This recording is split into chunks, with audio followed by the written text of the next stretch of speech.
Hi guys, today I'm working on this 2018 Ford Escape with the 3.5, and this car is here because it has a lot of issues. Somebody tried to replace the water pump, and they couldn't get it right. Instead of fixing the problem, they just made it worse. This car had a problem with an overheating issue, and after they tried to fix it, the car just went downhill. It had a misfire. It was still overheating. It was a long crank. The car wouldn't start up. You could smell the fuel on cold start. You could smell the fuel, raw fuel, not being burned. The car went into limping mode, that it wouldn't allow the driver to drive more than 30 miles per hour. So anyway, it was a big mess when I got it. So, but let me read you the codes. On this car, I have the p0217 engine coolant over temperature condition, and I have the p0340 camshaft position sensor 8 circuit, and the p0344 camshaft position sensor 8 circuit intermittent, and then I have the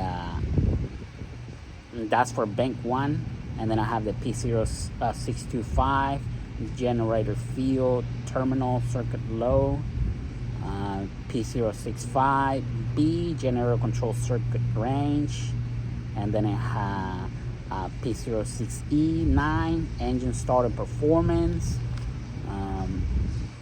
p1285 cylinder head over temperature condition, and I have the p1299 cylinder head over temperature protection active.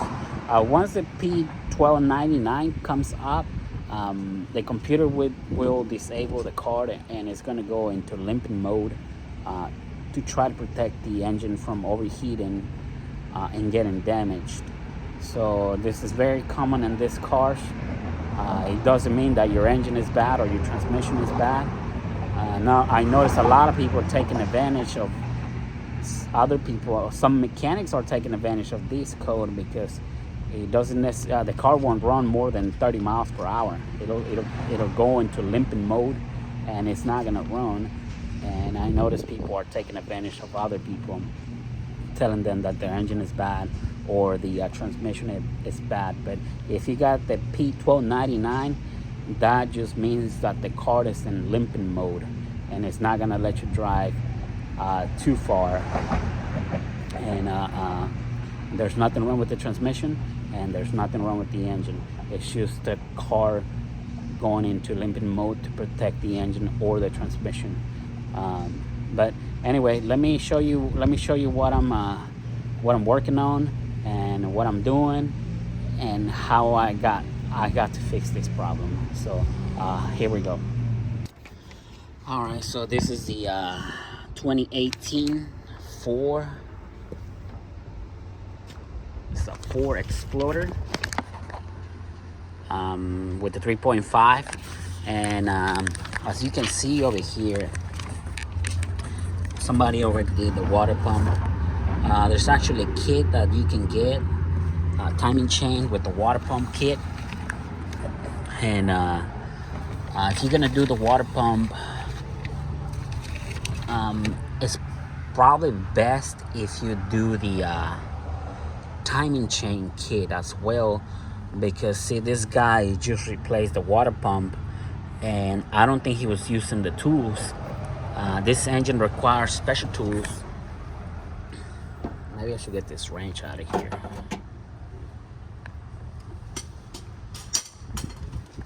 As you can see, these are the special tools that lock the camshafts in place. I bought them at O'Reilly's. They're pretty cheap, and on this side you can see the tool just slips right in. You don't have to push it, you don't have to do anything, just slips right in and locks. However, on the other side, I'm having a problem over here.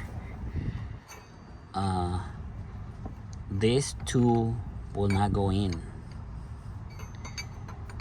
It should be able to slide right in, but it's just not gonna go in. I mean, it goes in, but it doesn't go in all the way.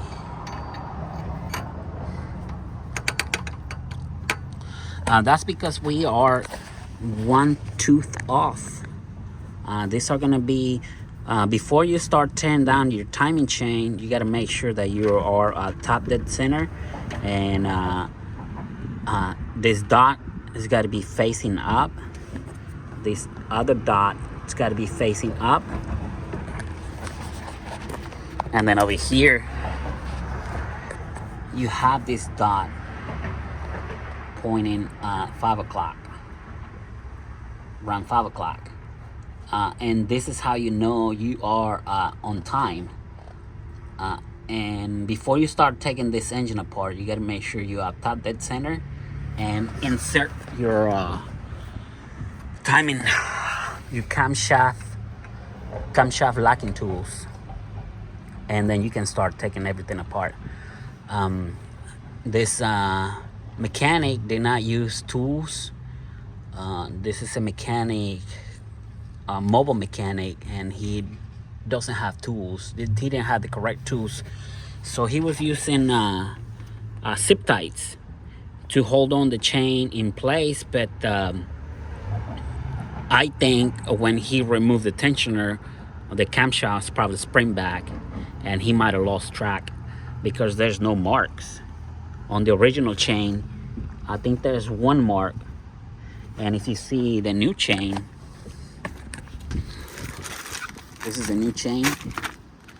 It's got one mark with two links, two gold links, and it's got the this pink link and another gold link. And once you get this timing chain marks on the dots on the engine, you should be on time. This is not too difficult. I think on the book calls for engine removal, because it's about 10-hour job, and the best way to do is removing the engine from the vehicle. But I got my lift tied up over there, so I'm just gonna go ahead and do it like this. And as you can see, the other mechanic, I don't know what kind of silicone he used. It doesn't even look like silicone. It looks more like glue or something. And he put silicone on top of the old silicone. Let me see. I don't know if you can see it. Doesn't even look like silicone. It looks like some kind of glue. I never seen this silicone. So he didn't even bother to clean the surface, the timing cover surface, nor the timing cover. I just gave it a good wash. I cleaned the timing cover and the valve cover. So I'm gonna do the new timing chain, tensioners, new gaskets and seals, front seal. I'm gonna do the front seal. I'm gonna do all the guides, timing guides. I'm missing one. I think I'm missing one guide. Wait a minute. I am missing one guide. Oh, it's in here. Oh yeah, I'm gonna replace everything and make sure that the car is back up and running again. Unfortunately, this mechanic already took this lady's money. She already paid him, and he obviously did a horrible job. horrible job because he didn't change no gaskets. The front timing cover was leaking. The engine is off time, and the car's still overheating. So basically that this lady got screwed up. She just wasted her money for nothing because the problem is still here, and now the car is running even worse. But let me give you some part numbers. Last week I called because I was doing a quote, and they have everything in stock, and this week they don't have nothing in stock, so I had to buy everything separately. These are the part numbers. Obviously I can't give you my information nor the prices because I get different prices, but if you notice that the toolkit is the 37200, and then I got the 9-5687, the timing chain guide, 95688 timing chain guide, 95691 another timing chain guide, 9-5697, that's the another timing chain guide. There's 4, and then the 9-5689, that's the tensioner, and the C Charlie 738 Frank, that's the timing chain. So, and then we got the Velcro gasket set and the oil seal, and these are all the codes. The engine coolant over temperature condition, I'm not sure. I don't think the water pump was a problem. I think he misdiagnosed this engine. I believe there's a water leak somewhere. I'm gonna have to put this back together and see where the water leak is coming from, because when I got it, this car was it was low on water. And it was still overheating. But if you can see right here, hold on just a second. I'll put you right here for a minute.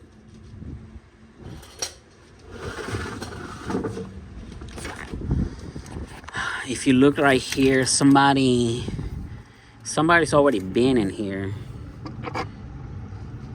and there's no thermostat. Somebody removed the thermostat thinking that was going to take care of the overheating problem. Let me just tell you guys, on these newer vehicles, you do not remove the thermostat. A lot of these vehicles run on 200, 210, 220. I've seen some of them go up to like 240 Fahrenheit, 240 degrees Fahrenheit, and these newer vehicles, they run hotter. That's why you have to have coolant all the time. You cannot put no more water in here. This is not like back in the days where those old trucks, if they were overheating, all you got to do is remove the thermostat and let the water run. That is not the case anymore. These engines have to be at an operating temperature in order to perform better, which is going to be around 220, 240. And that's why you have to have coolant all the time. You cannot put water, because if you put water boils around 220 degrees. So your car is gonna overheat if you put just plain old water. So don't do that. Don't remove the thermostat. That's not what the car needs. That's not gonna work. You're gonna cause the car to overheat, or you're gonna do some more other damage. So do not remove the thermostat. The car needs to be operating temperature all the time, whether it's cold or hot. It will maintain itself operating temperature. So that's a big no-no on new cars. You can do that like on the old vehicles, like the vehicles from the 90s, early 2000s, yeah, you can still do that, but not on new vehicles. So what I'm gonna do is I'm gonna go ahead and start undoing. I'm gonna start undoing the timing chain. Unfortunately, I don't have help, and I'm gonna need my 2 hands. So I'm gonna put this car back on time, and I'm gonna show you what you need to look for to make sure that you are on time. These cars are not really hard to put them on time, so don't be intimidated and don't be afraid of this kind of job. If I can do it, I know you can do it. It just needs common sense and a little bit of patience too, and work clean, use the appropriate tools. That way you don't end up doing this job again.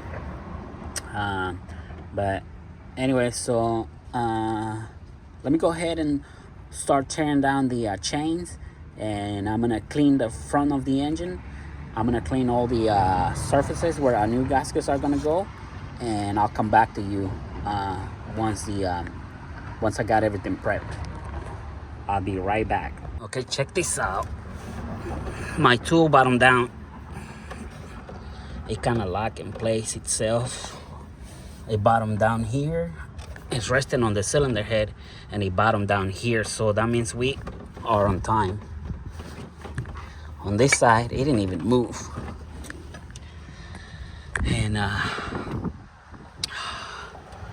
I removed the tensioner and the tensioner guide, and I removed the guide on this side. And check this out. I don't know if you're gonna be able to see it. Let me see. I moved it. I had to move it forward, and look, I got some slack in here. So that means we were 1 tooth off. So we got some slack in here. Our chain was 1 tooth off. That's what happened. Whenever he tried to put this back together, he didn't use the tool. He just tried to do it the way he thought it was gonna work, but which it was putting the zip ties on, and it slipped 1 tooth. So we're gonna take all these off, and I'm gonna put it all back together, and I'll show you how it's supposed to go. Be right back. Okay guys, so I'm finally done putting this back together. We were off 1 tooth right here. So you can see right now we don't have no slack. It's pretty tight. And the way I ended up doing it is see this pink link is gonna be lining up with this dot. I painted this dot red for visual purpose. And on this side, that's the right hand and this is the left hand. Painted this dot right here red as well, and it's going to be lining up with the gold link. The way I started doing it, I started with this timing guys. You have to remove these solenoids right here. You have to remove it in order to get the chain in and out. So don't forget to remove this, and just keep them separate. You know, don't mix them up because they're different. This is the white connector, and on this side is the black connector. Oh wow, look at this.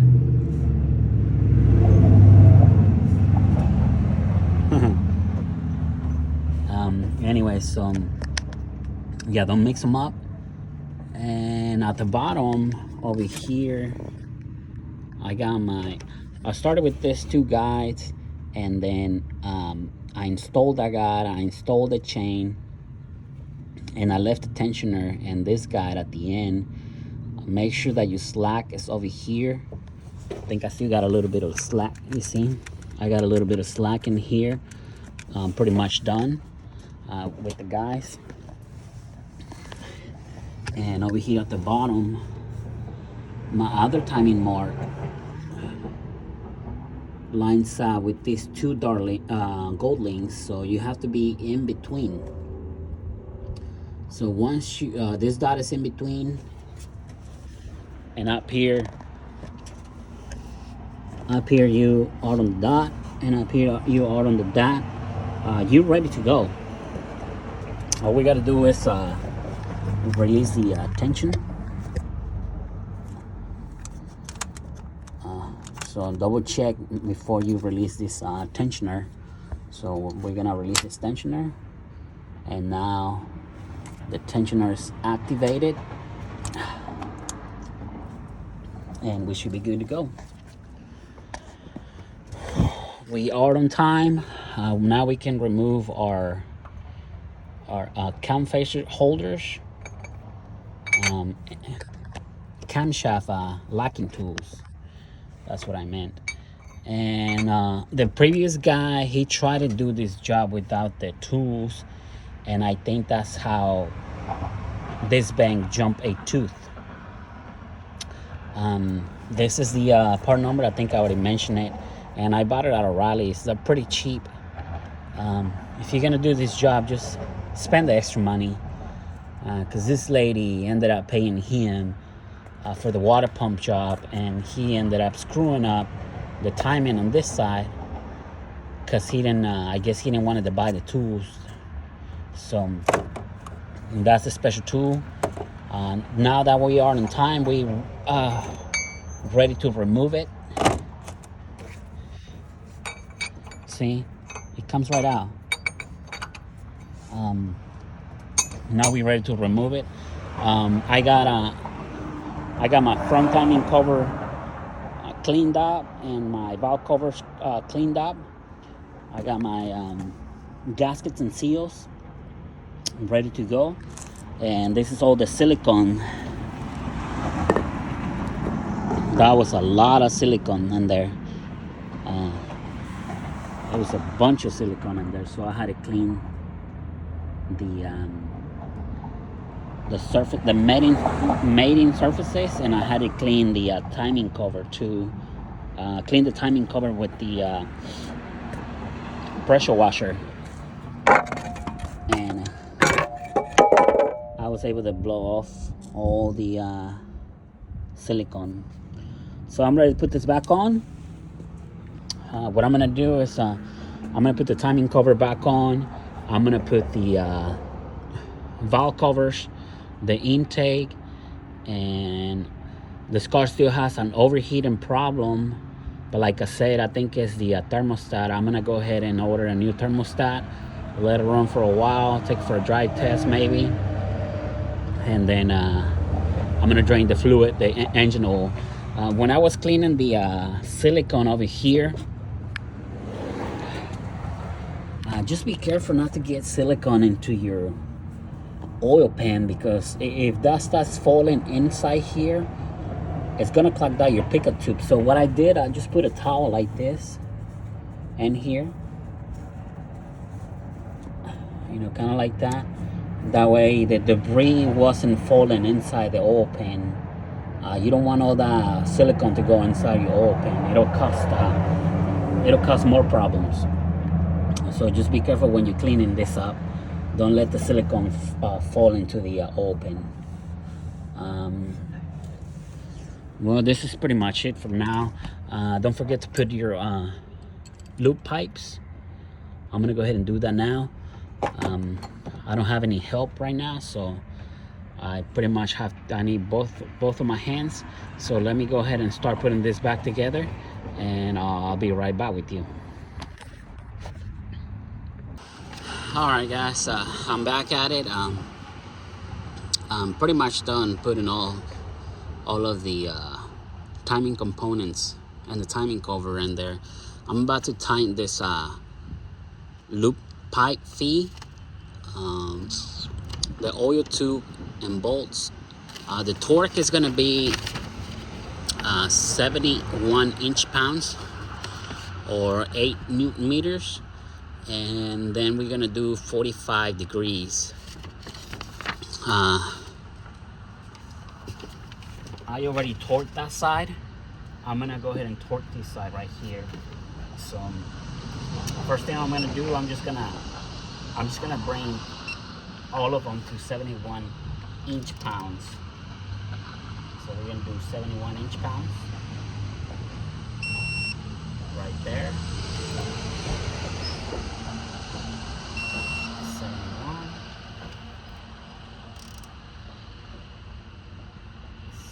71. And then I'm gonna do 45 degrees. So I'm gonna do 45 degrees. I'm not sure if you're able to see it.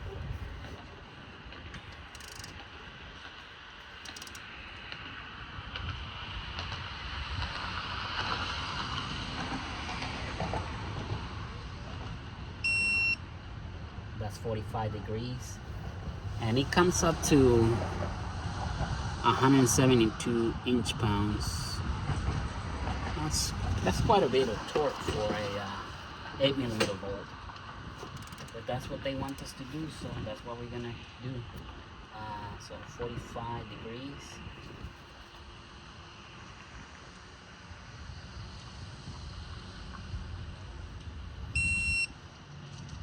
That's about right.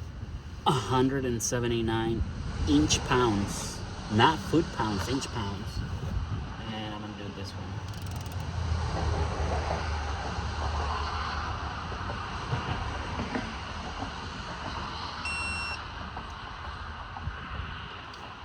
And this is more like 150. So that's it. That's what we need. I already done that side, so I just had to do this side. Now I got my valve covers. Where'd my valve covers go?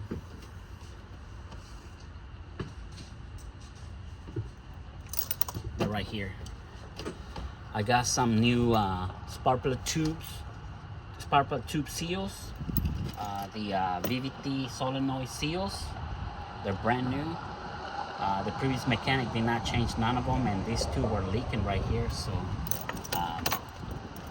I got a new valve cover gasket, and what I'm going to do is I'm going to add a little bit of silicone right here where the front timing cover meets the cylinder head on both sides. Let me go let me give this a good clean right here. It's been a little windy, so some of this dust got on top of the engine. So let me give it a good cleaned up. And I'm gonna get some silicone right here, and over here, and over here, and over there.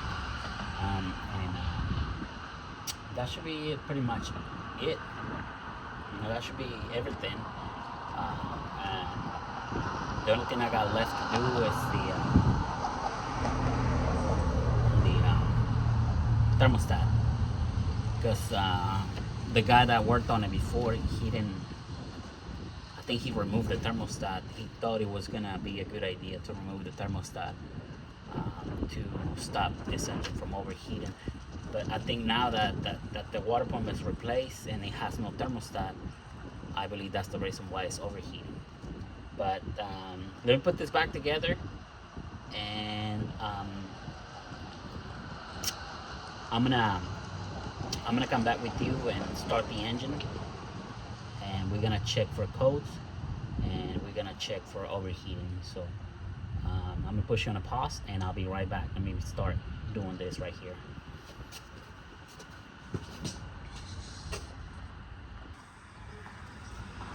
Okay guys, I'm back at it. I'm pretty much done over here, putting all these back together.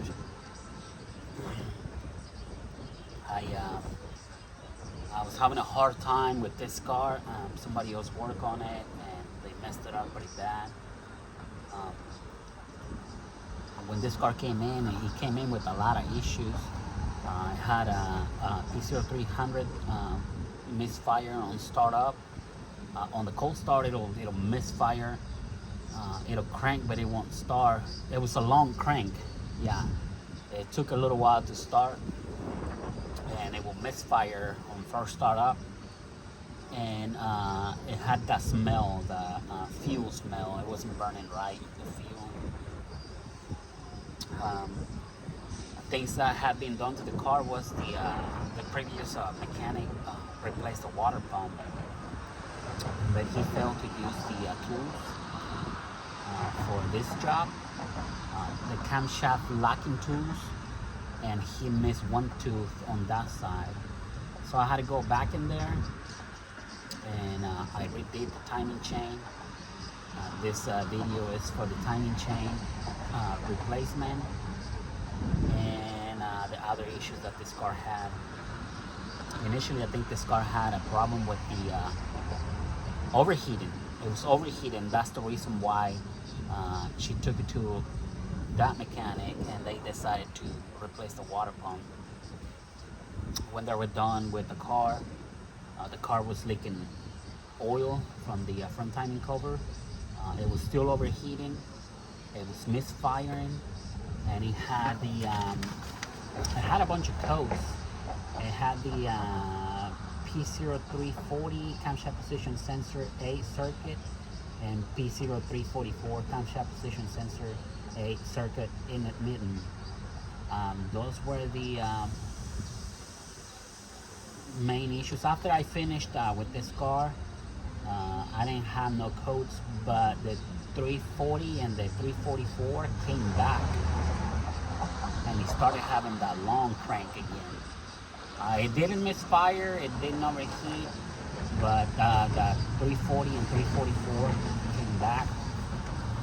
So I'm gonna show you what to do, and I'm gonna show you how to correct that, because I was looking some information on this 340 and 344, and I couldn't find any information.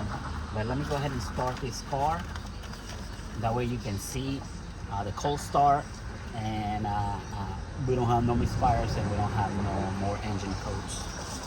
I'll be right there.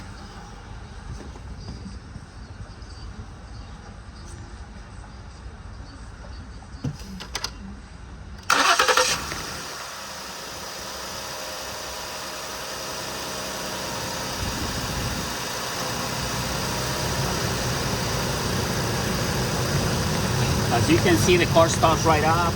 I don't smell no fuel, and it's not misfiring anymore. I'm just gonna give you a couple of tips, because I believe this car was misdiagnosed. I don't think it needed it. I don't think it needed all that work, but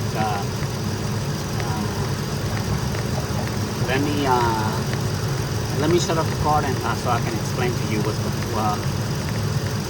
I can give you a couple of tips on this engine, because I noticed a pattern, and it seems like these cars are having the same issue.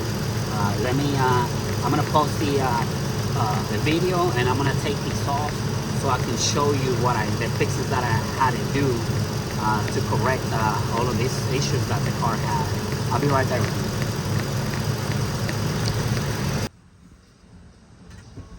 On this car, I had to change the thermostat. I think it was sticking open. The thermostat is right here. It's just 2 bolts, 2 8mm bolts, and you should be able to pop it out. Just don't forget the O-ring that goes with it. There's an O-ring that goes in here. If you don't put it in, it's gonna start leaking out. This is the third vehicle that I noticed it's got problems with the thermostat. And you noticed it. You will notice it. I think this was the only reason why the car was overheating. But once they started working on it, the car just went downhill. If your thermostat is sticking open, you will notice this hose right here. It'll start collapsing. It'll collapse. So I decided to change the thermostat, and I haven't had any overheating issues. So if you notice your water hose right here collapsing, most likely you have a bad thermostat. So right now the car doesn't overheat anymore, and that's the thermostat housing. It's got 1 bolt here and 1 bolt down there. It's got plenty of room to work on it. It's not that hard to get off. And the P0, what was it? P0340 and P0344.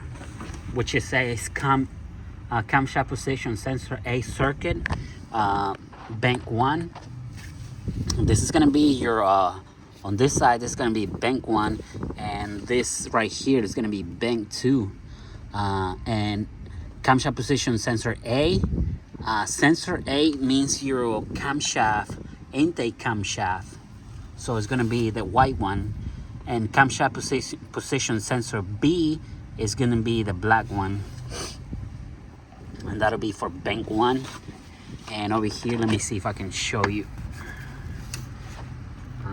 Right there is camshaft position A, which is the white one, and over here is camshaft position B, which is the black one.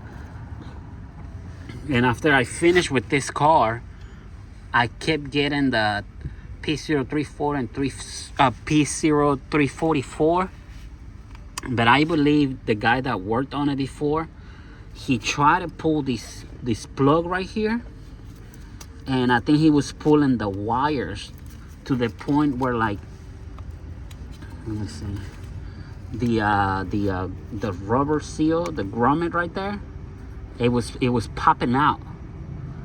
It was popping out. That means he pulled the wire out of the plug, the connector, and it was making a false contact, and that's why I kept getting that code. The car had nothing wrong with it other than the overheating issue, and he misdiagnosed it and pretty much made a mess. Let me show you down here. This is what I had to replace. The reason why it was misfire, there were a couple of coils with boots torn up, so that caused, I'm pretty sure that caused a misfire. One more thing, this hose clamp, he dropped this hose clamp inside the one of the spark plugs, and one of the coils wasn't sitting right, and I had to go back in and pretty much disassemble the timing chain, and I went and replaced the timing chain, guys, and tensioner, and I replaced all of the seals as well, and I finally got rid of the leak. As you can see, it's pretty clean. There's no oil leak. It was leaking from up here, and it was running down all the way over here, and it was dripping onto the frame. So we got rid of the leak. And if you suspect that you have a timing pump, water pump issue, you're gonna notice it right away. Let me go get where's my creeper?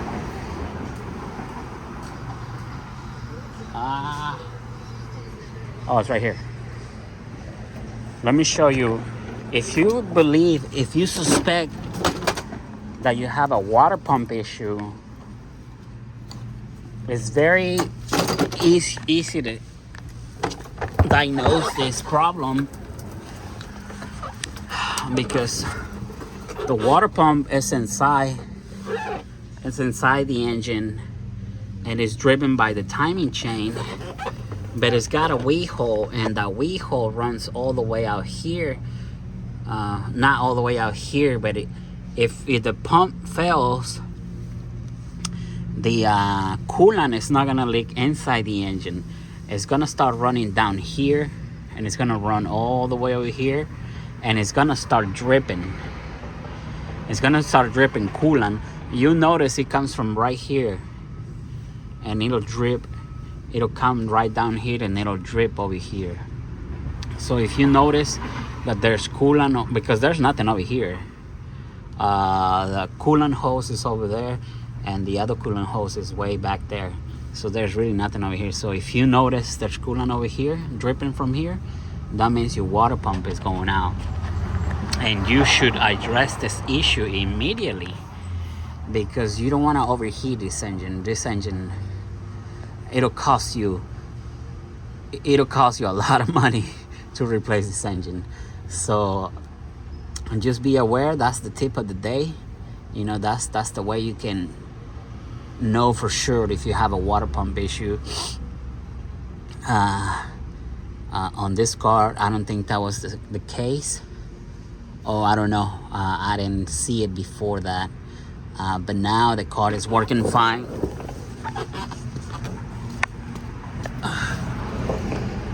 And I have no codes. No more engine codes. Let's go back inside and see. We're gonna start this car. And let's go in here. 2018 3.5. We're gonna do codes menu. Let me see. We're gonna do code scan. This will code scan will let us when you do code scan, it's gonna scan all the modules that are in this car. Some cars have 10 different modules. Some cars have like 20 different modules. It just depends on the car, you know, but a lot of these newer cars, they're gonna have at least 10 different modules. So if there's a problem when you do a code scan, it'll come up over here. It takes a little while. It's 52% right now. I don't have no engine codes. I don't have no check engine light, no misfire. This car is done. I'm pretty much done with it. All I gotta do is install the fender well, inner fender well, and install the tire, and it should be good to turn it in. It'll be done to turn it in. So you see right there, I don't have no engine codes, no codes at all. Audio. It says audio satellite antenna circuit open. I guess that's not important. But I don't have any engine codes. So this is it, guys. This is the fix. I had to do quite a few things to this car. Like I say, this car had nothing wrong. There was nothing wrong with the car. Everything that I fixed, everything that I had to fix, it wasn't because the car had an issue with it. The problem started after somebody worked on it. So, but those are the codes, and just keep your eyes open. If you thermostat sticking, remember the hose is gonna collapse. If you got a water pump failure, you're gonna notice the leak at the oil pan, and the p0340 and the p0344. Check your connection. The connection was good, but I think this guy pulled it so hard from the wires that one of the wires came out. You couldn't even tell that it came out. It was very little sticking out, and when I pushed it back in, the code went away. So thank you very much for watching, guys. If you like this video, if it's helpful for you guys, like and subscribe and share it, because that's gonna help my channel to grow, and I should be able to bring you some more information and some real issues with real solutions. That's what I do. This is what I do. This is what I'm good at. And every card I get, I've been documenting all this information. First of all, it'll help other people figure out their issues. And a lot of times I work on these cars, and there are so many cars that I forget what I did to them. So that's why I'm always recording and documenting all these issues. Thank you very much, guys. This is it for now. I'll see you on the next one. So like, share, and subscribe. You guys have a good one.